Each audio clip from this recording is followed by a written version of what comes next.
purposefully hide the bodies. One thing that became immediately apparent was at the time of each of the murders, the murderer, the defendant Heuermann, he got a cell phone and a burner phone, which is prepaid and anonymous. And for each of the murders, he got an individual burner phone, and he used that to communicate with the victims. Then shortly after the death of the victims, he then would get rid of the burner phone. And right away in December of 2012, FBI CAST analysts, special agents with the CAST unit of the FBI, they immediately began looking at that cell site data. They compared the victims' phones with the burner phones, and they immediately honed in on some similarities, specifically in the Massapequa Park area. And they looked at an area of a confluence of 4 cell towers, and they realized that this had significance because the perpetrator of these crimes was probably located within this area at or around the times of the murder. And that was mapped out. That was called the box, and it was an area in Massapequa Park.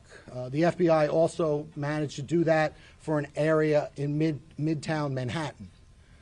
And so that was an investigative lead. The other investigative lead at the time was, even though there was a significant amount of time that elapsed with regard to before the victims were recovered, there was some significant evidence recovered.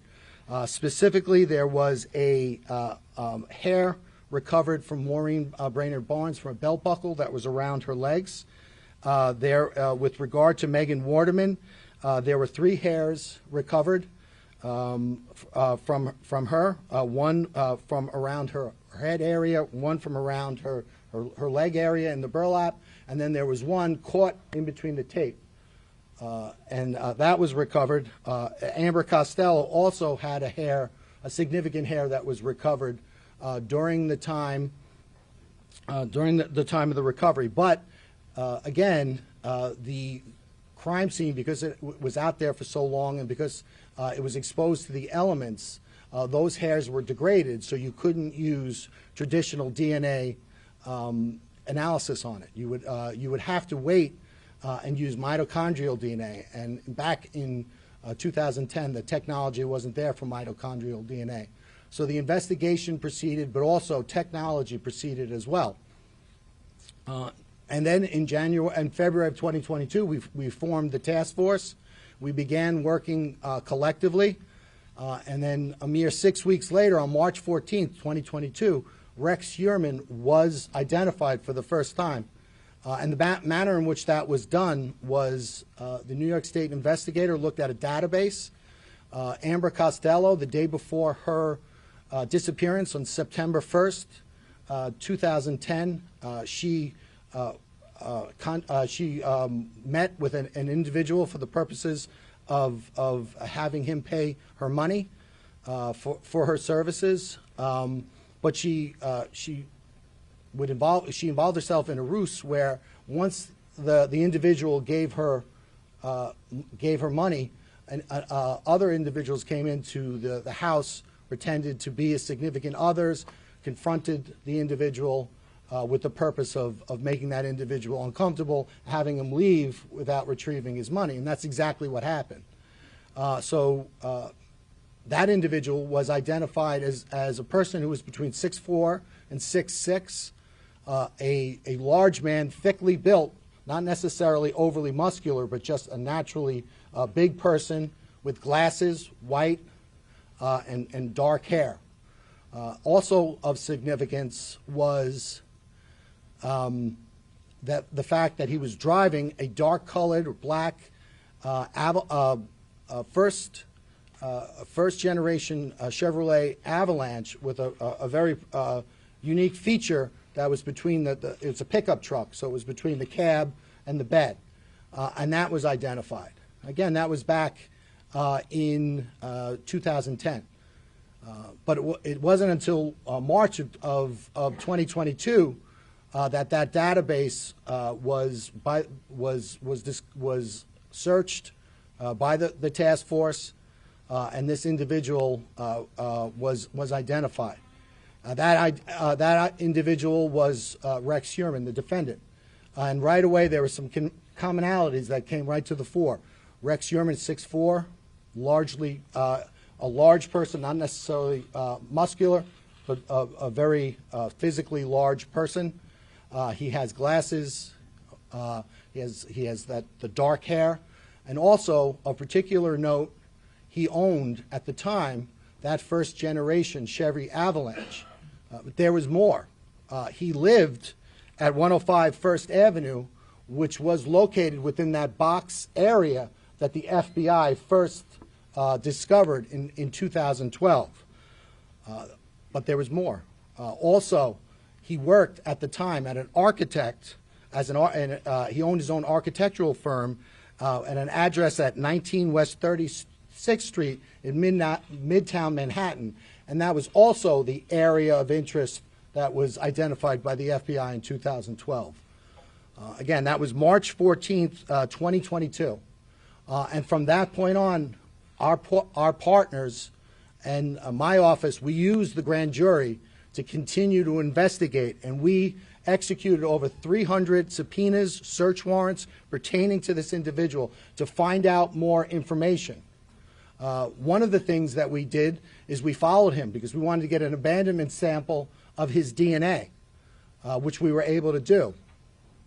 We also got DNA samples, abandonment samples from his family. And then we went back and we got mitochondrial DNA testing. And with regard to, there's an aspect of New York State law that doesn't allow me to talk about DNA testing, specifically at press conferences. So I can't do that. However, at the arraignment and also when we filed our bail letter, we talked about the significance of that evidence. So if anyone needs to see that, but suffice to say, that evidence was significant, especially with regard to the other evidence that we had developed. But there was another interesting aspect.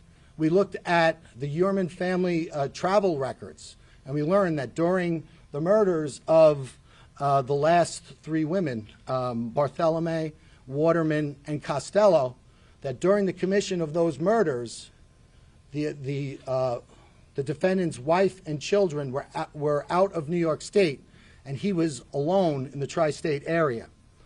We also went back and looked at his cell site records, and we compared his personal cell site records with that of the 4 target phones, and we saw that there was areas of commonality. In other words, that whenever the target phones would bounce off a cell tower, if the Heuermann personal phone bounced off a tower, it was always consistent and in close proximity with the target phones. And at no time was there ever an instant where those target phones were, for instance, in New Jersey while the defendant was on Long Island. So that was completely consistent. The other thing that we looked at was we looked at his use of burner phones, and we followed, using the grand jury, using the great investigative help from our partners, we followed his use of burner phones. We were able to identify 7 separate burner phones that he used. We were able to use fictitious or fraudulent email addresses and get Google warrants, and from there we got his searches. And we learned what the defendant was searching. In a 14-month period, he had over 200 searches pertaining to the Gilgo investigation. Not only was he looking at investigative insight, he was trying to figure out how is the task force using cell phones to try to figure out what's happening. What are the developments with regard to the task force? And this really supported our decision to keep our investigative focus secret, because we knew that this one person would be watching, and we didn't want to give him any insight into what we were doing. And we also didn't want him to know just how close we were getting. So we maintained the grand jury secrecy, and we maintained the integrity of our investigation. In addition to those Gilgo searches, he was compulsively searching pictures of the victims, but not only pictures of the victims, pictures of their relatives, their sisters, their children, and he was trying to locate those individuals. In addition to that, there was a lot of torture, porn, and what you would consider, depictions of women being abused, being raped, and being killed. In addition to all of that, we continued to look, and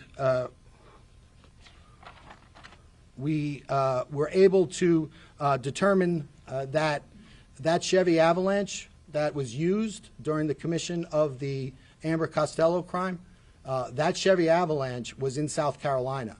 And again, with the help of our partners, we were able to seize that Chevy Avalanche pursuant to a search warrant, and we're certainly going to analyze that. In addition to that, pursuant to the arrest of the defendant last night by the Suffolk County Police Department, we obtained one of his burner phones, his last burner phones.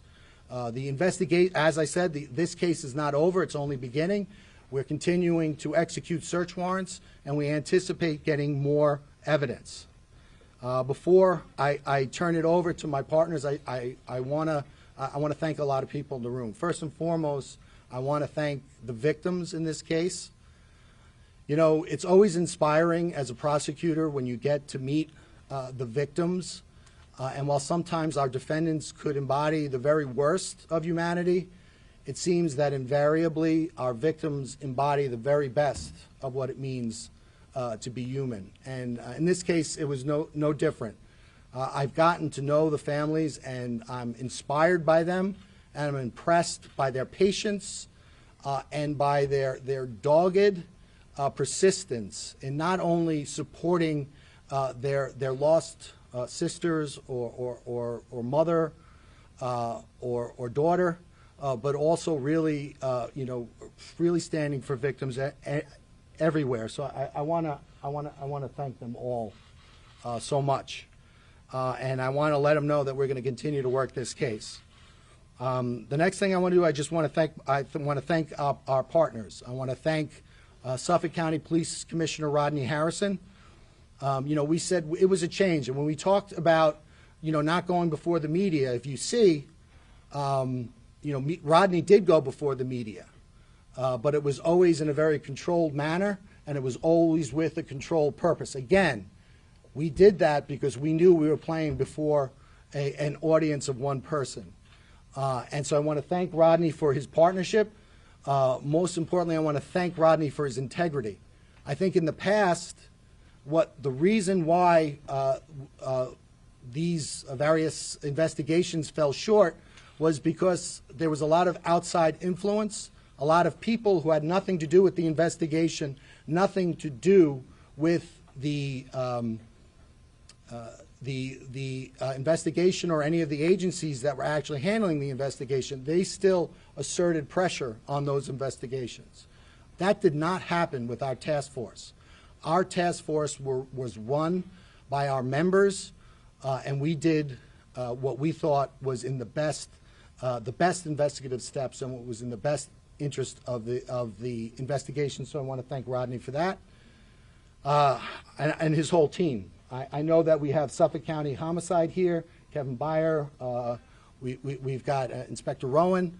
And I know that they've been around, and I know that they're here, and I know that they stand in the shoes of their past investigators, and I want to congratulate them, and I want to thank them for their partnership.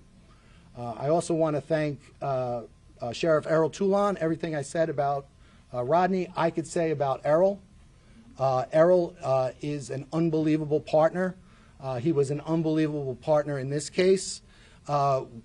During the pendency of this case, and one of the reasons why we had to take this case down was we learned that the defendant was using these alternate identities and these alternate instruments to continue to patronize sex workers, which of course made us very nervous. But with the help of the sheriff and his database and his analysts, we were able to continually stay one step ahead of the defendant. So thank you, Sheriff Toulon.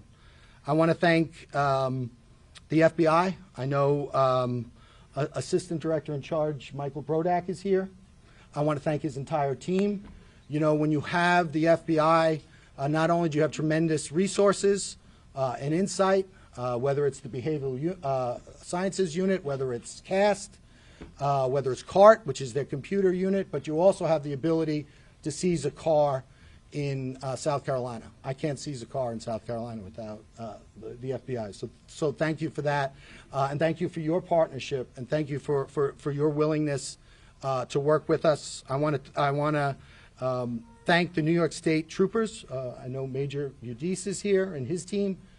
You know, this case is emblematic of great cooperation, but we always get that same level of cooperation from the state police, no matter what case we're working. So I want to thank them. Their investigators did great work on this job and in this case, and we couldn't have done it without them.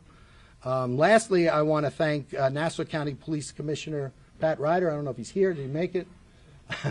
You know, this case, as I said, spans 13 years, and during that time, Pat Ryder has been our neighbor to the west. When it started, I think he was a sergeant, detective sergeant, maybe uniform sergeant, but whatever. Whenever we needed something to be done, or whenever the task force needed something to be done, Pat Ryder would do it, and he would do it quietly, without much fanfare, and we know he would keep the confidentiality of our grand jury and our investigation. So I want to thank him for that. And with that, I will turn it over to Commissioner Rodney Harrison.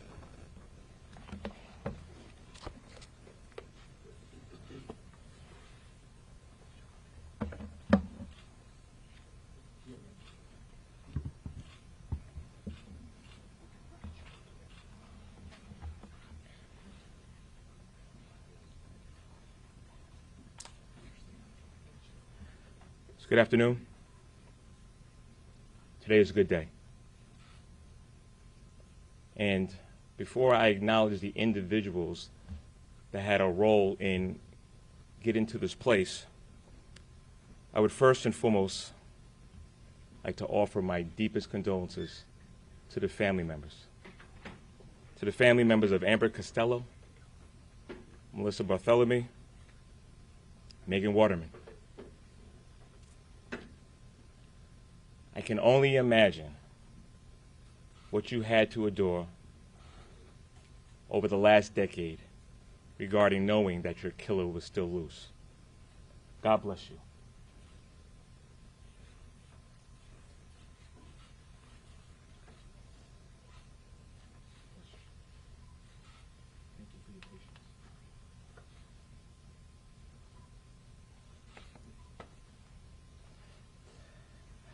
So I've had the privilege of being the police commissioner nearly about 2 years now, and I have had that investigative experience in the NYPD as a detective, as the chief of detectives, and when I was going through the process of being the police commissioner, my engagement with the county executive was I was very familiar with this unfortunate homicides. And I wanted to let it be known that this was going to be our #1 priority. But I also want to make this very clear, that this arrest was made by the investigators assigned to the task force.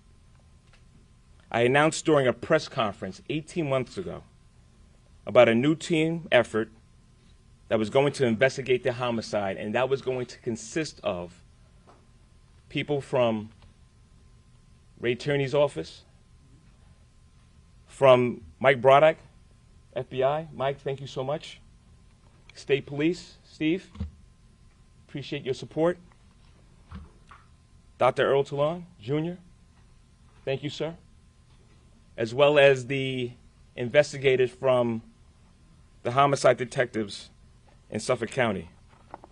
Gentlemen, thank you for all you've done, working together with us, making sure we are here today. I also want to thank my partner, Pat Ryder. Pat, good seeing you, man.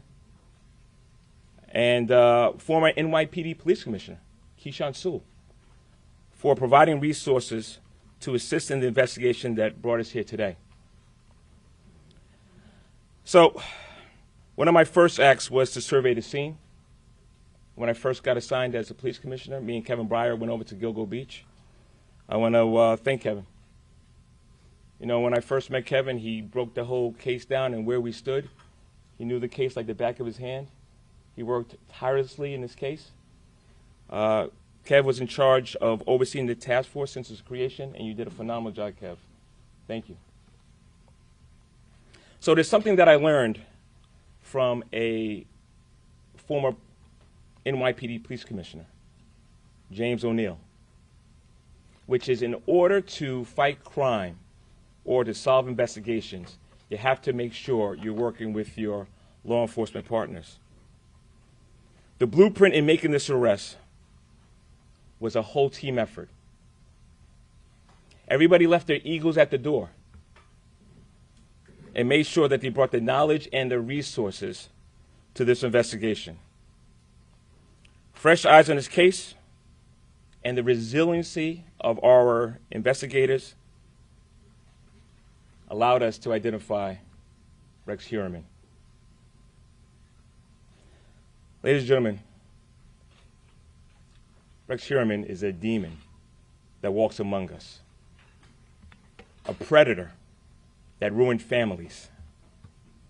If not for the members of this task force, he would still be out in the streets today. However, even with this arrest, we're not done.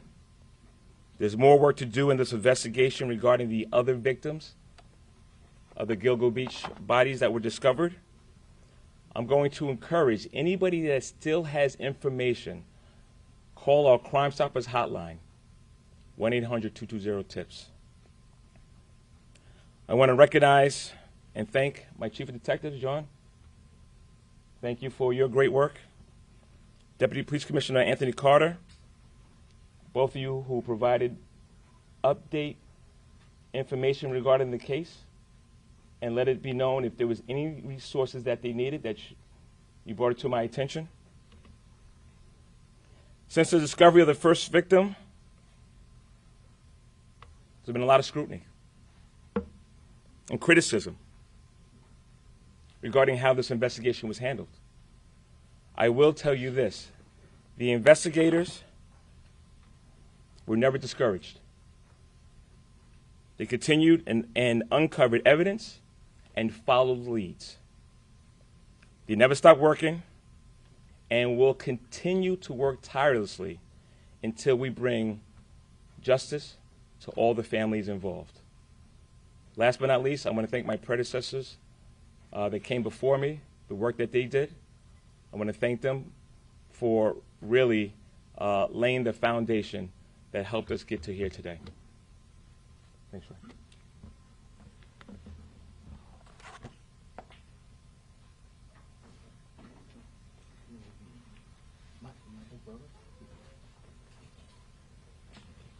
Good afternoon. My name is Michael Brodak. I'm the FBI Special Agent in charge of the New York office's Criminal Division. The FBI expended its full set of resources in support of our local and state partners to advance this investigation. The charges show that we can overcome the most difficult challenges when federal, state, and local law enforcement work together under one task force. While nothing can fill the void caused by the loss of a loved one, through today's announcement, we are hopeful that the families of the victims begin to experience a sense of peace, closure, and justice, and that the general public feels safer knowing that an alleged killer is no longer roaming free. The actions taken today should serve as a reminder that the FBI, along with our law enforcement partners, will continue to be resolute in our determination to bring all offenders to justice, no matter how many years has passed. I would like to thank Suffolk County District Attorney Ray Tierney and his prosecution team, Suffolk County Police Commissioner Rodney Harrison and the Suffolk County Police Department, the New York State Police, and the investigators and staff of the FBI New York Field Office, including the Long Island Violent Crime Task Force. Thank you.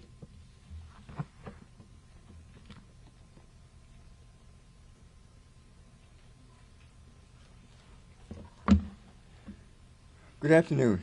My name is Dr. Errol D. Toulon, Jr., and I'm the Sheriff of Suffolk County. I would profoundly like to thank the District Attorney and the Police Commissioner for including me not only here today, but for including the Suffolk County Sheriff's Office and recognizing the importance of jail intelligence. It is extremely important when you realize that we created our human trafficking unit in 2018, that there are victims in our community, and that intelligence is being shared by many of the men and women who are incarcerated today. And we have seen many disjointed investigations occur, and leading up to the leadership of these two men have really brought everything together. I am proud that today we stand here a little bit closer to bringing closure to the families and extend my deepest condolences to all of you. Because of the nature of this case, and recognizing that human trafficking and corrections intelligence is so important, we realize that there are many other cases that are going on that we will help to solve going forward. So I thank my intelligence staff and team that are here today for their diligence and their work. While we did our part in this investigation, we continue because we have to house this individual.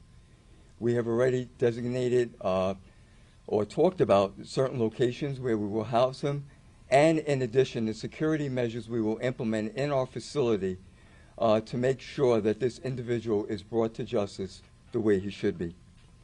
Thank you very much, and have a good day.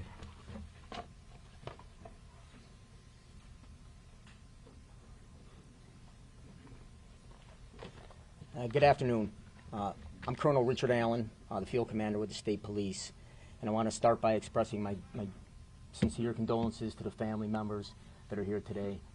Although losing a loved one, you can never completely get rid of that pain, but hopefully these steps that are taken here today are a step in the right direction for you to start in the healing process or work through the healing process. I want to thank the members of the task force, all the agencies you see behind me. When we were approached in 2022 to be part of this task force, we were fully engaged. Glad to be part of this. We assigned investigators on a full-time basis. You know, what you see being done here today is the end game of agencies working together, as was said before, with no egos, all egos put aside, with the sole mission to find justice for these victims. You know, here in Troop L, Major Stephen Udis oversees the operations down here. He has been intricately involved in this task force since we became partners with it, and I'm going to ask him to come up and say a few words or expand upon this a little bit, our role in the task force.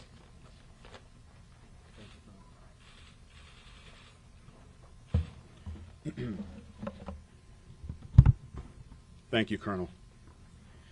Good afternoon. I'm Major Steve Udis, New York State Police, Troop L, Long Island Troop Commander. I'd like to take this opportunity to start off by acknowledging the DA, Ray Tierney, and Commissioner Rodney Harrison for having the vision to see that forming a task force might breathe new light into this investigation. The State Police were asked in early 2022 to join this task force, and once requested, we were more than willing to do so. We were also very pleased that we were able to make some very meaningful contributions in this case to help propel it forward. I'd like to take this opportunity to thank all of the task force members from the different agencies and congratulate them on a job well done. I think this case represents an example of what we as law enforcement can do when we pool our resources together and we work together.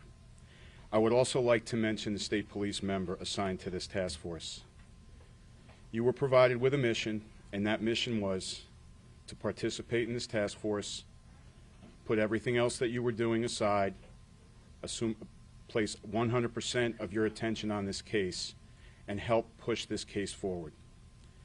You more than accomplished that mission. I congratulate you on a job well done, and I commend you for your outstanding work. To the families, I'd like to say that on behalf of myself and the New York State Police, we offer you our deepest condolences. We recognize that these crimes may have happened years ago, but that pain continues.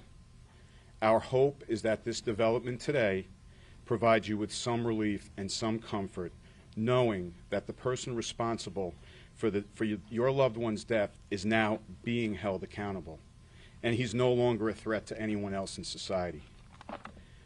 I want you to know, additionally, that the state police is not done here. We are remaining committed and will continue to support the Suffolk County District Attorney's Office, the Suffolk County Police Department, and this task force as we move into the next phase of this process. That's the prosecution. I would also like to say something to everyone watching this with us today. There's been a lot of discussion here today about charges, about the suspect, about what happened, but I would also like everybody to take the time to join with me and keep the families of the victims and the victims themselves in your thoughts and in your prayers. Each one of these victims was a family member and a loved one, and their void and their loss caused great pain, and they did not deserve this. Nobody is deserving of this. We hope this development today will bring some comfort to them as they move forward. Thank you.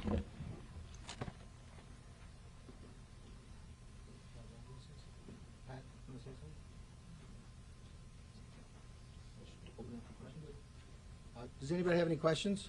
DA, in court you said that the investigation had to be cut short at one point because of, I think you were fearing the defendant being flee, but more importantly, the safety of people in the community. Can you just explain that more here? You know, sure. Before I do that, I'm standing back there. I realized I didn't thank my own team. So I want to thank my chief investigator, Rich Zacharis, who is I am so lucky to have. I want to thank Nick Santamartino, ADA Nick Santamartino, ADA Michelle Haddad, ADA Andrew Lee.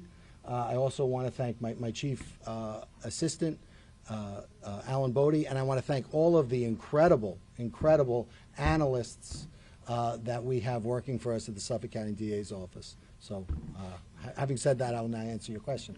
You know, I think that there was a tension in the task force, and it was a good tension because, you know, there's a tension between getting the evidence necessary to charge somebody, but also keeping the public safe. And that's the tension that we always deal with. So as we were working forward, and you know, we had Suffolk County PD, we had the FBI surveilling the defendant. Obviously, that can't be all the time, but we were reasonably assured with that. But this individual was a person that continued to patronize sex workers at all hours of the night. He continued to use fictitious email addresses, fictitious identities, burner phones.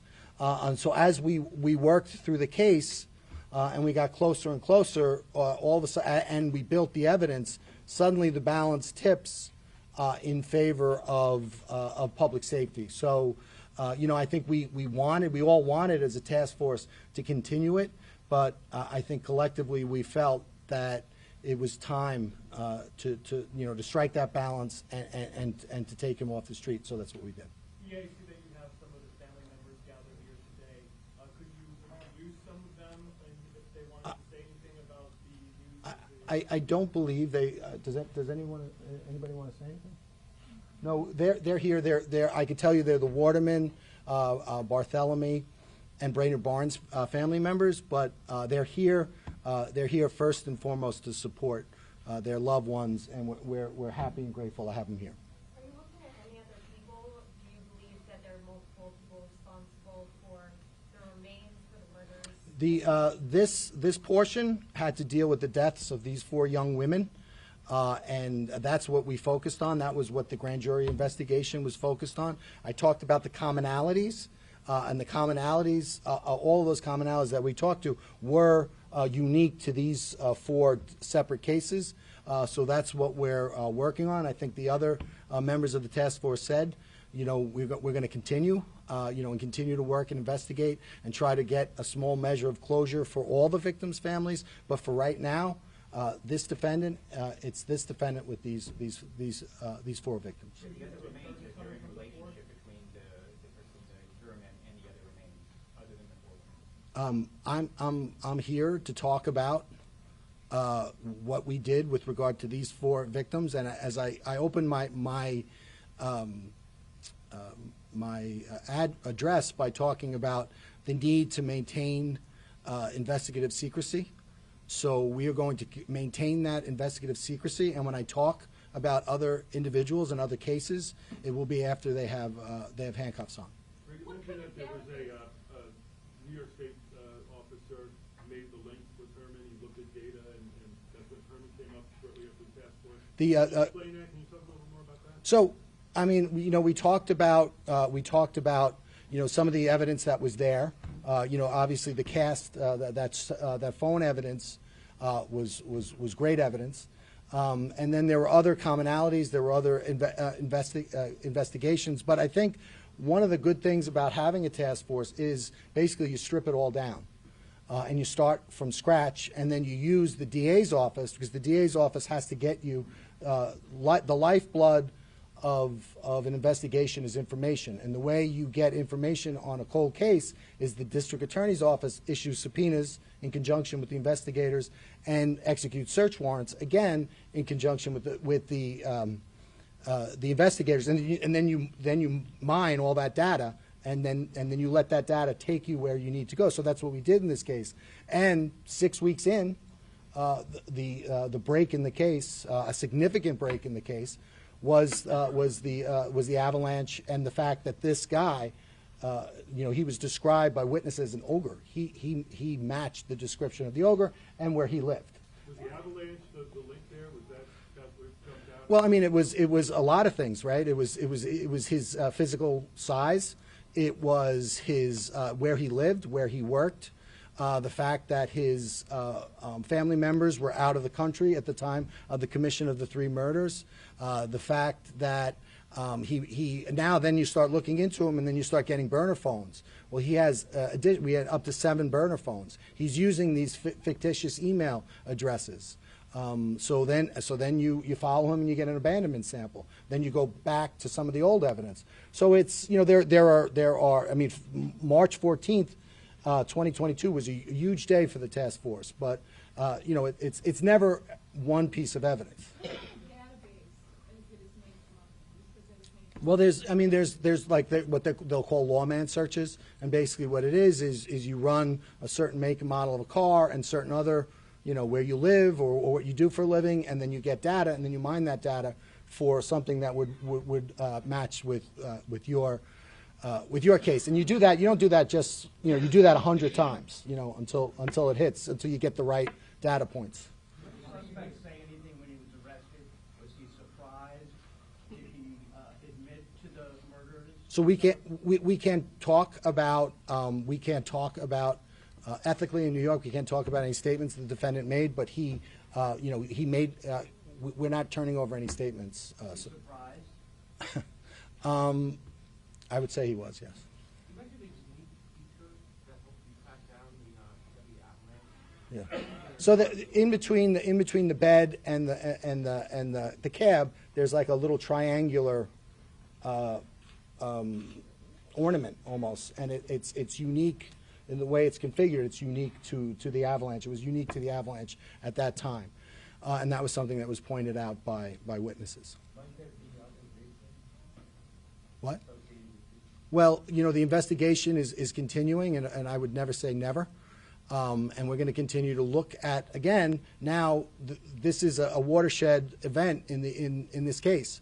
And so we've now are going out and we're executing more search warrants. We'll get more information, more data, and together we'll look at that and see where it leads. Do you hear that the other victims' families are feeling today? I'm sorry? Did you speak to the other victims' families today, how you had their feelings today? Which so this investigation had to do with these 4 victims. So we've been in touch with the 4 victims through the grand jury process. With regard to victims in general and other victims, who lost people in the vicinity of that area, we speak to our victims all the time, but those are conversations that we keep between ourselves. Why is one victim that has not been linked to the charges to the suspect at this point? So,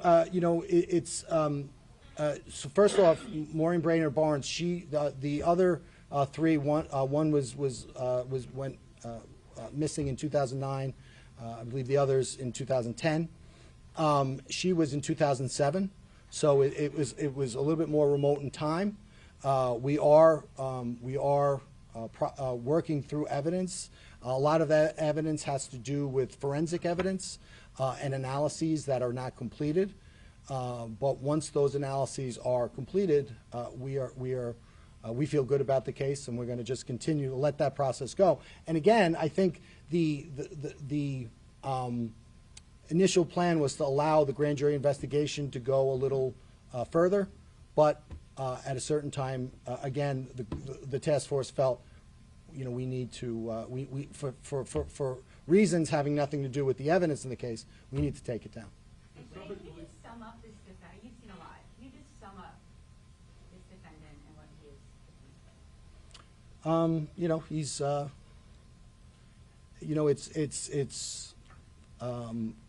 as a prosecutor and as investigators, he is charged with a crime. There are certain elements in which we need to prove that crime. We are going to prove those elements. We're going to work hard. We're going to convict him, and we're going to hold him responsible for what he did. And whether, what I think of him personally, whether I like him, whether I don't like him, doesn't matter. We are going to hold him responsible for what he did in this case. When was the grand jury impaneled, and is it concluded? The grand jury is it's secret, and we're going to keep it secret. But we have an investigation, and it is continuing. There was a belt that was presented publicly by the Suffolk County Police Department a few years ago with initials on it. I think one of the initials appears to be MW, MH, or WH, or something along those lines. Obviously, this guy's got an H in his name. Sure does. Can you talk about that? I mean, he has an H in his name. He has, so it's, what was it, HM? Or WH? Yeah, so he's got an H in his name, and other relatives in his family have a W in their name. What that means, I don't know. And can you talk about alleged why? Motive? Why? I think that when you look at his internet searches, I think that provides a little insight into his state of mind. And again, we don't have to prove motive. We have to prove the elements, and that's what we're going to do.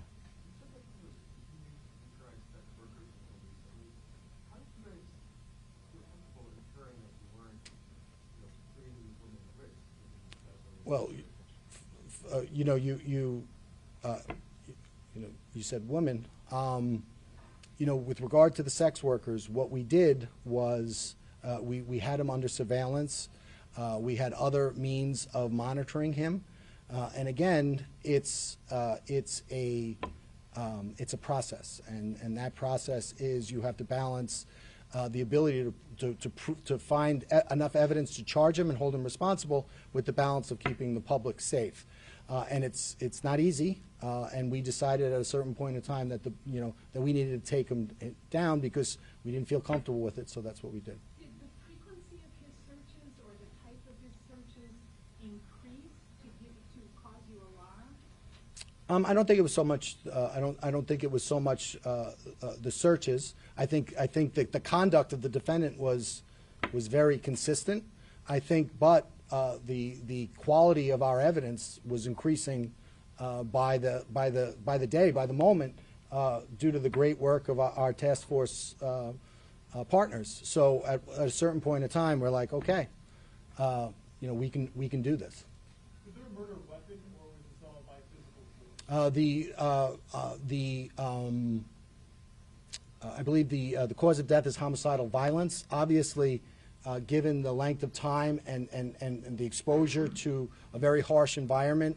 Forensically, there was not, not a lot that could be done with the remains, other than come to that conclusion. He owned 92 guns. It was said at the arraignment that He has permits for 92 guns. He has a very large safe in which guns are kept. We are continuing to execute search warrants, so I'm sure we'll have that answer shortly. There's quite a large gap between when he last offended and was arrested. Is there any concern that he committed any other crimes in that time period before the task was set up? I'm sorry? Is there any concern that obviously he last was known to commit a crime in 2010 and it's now 2013? The task was set up in 2022. That's quite a large gap. Is there any concern? I think there's always concerns. I think, I got into office in January 22. We worked with our partners. We had our first meeting February 1st, and we worked. And March 14th was really that watershed day. And when I tell you, I'd like to brag and say that my office was really working hard, which we were, but no other agency was working any less hard than we were. Once we realized what we had and we realized the stakes, all of our partners really worked. I think if you look at the folks standing here, I don't think that, in the last 48 hours, any of us have gotten more than 3 hours sleep. Running mooring burn-on barns. How much more do you need to actually tie into that? We are going to continue our investigation, and when we are prepared, when we have concluded that investigation, we will, we'll bring that to a conclusion, but we will not do it before. All right, thank you. You have one more?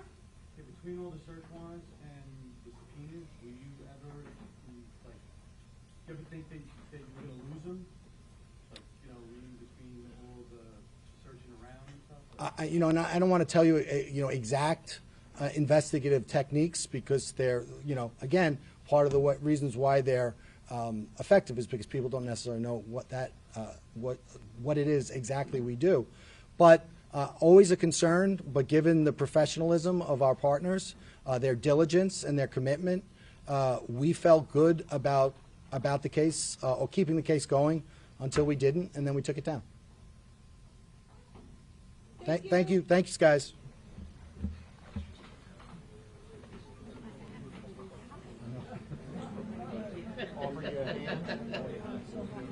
Now, yeah, it's over now. We'll go rest my foot.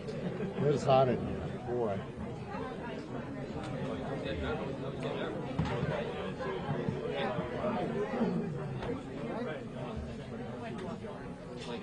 Thank you. That's a good job, man. Boss?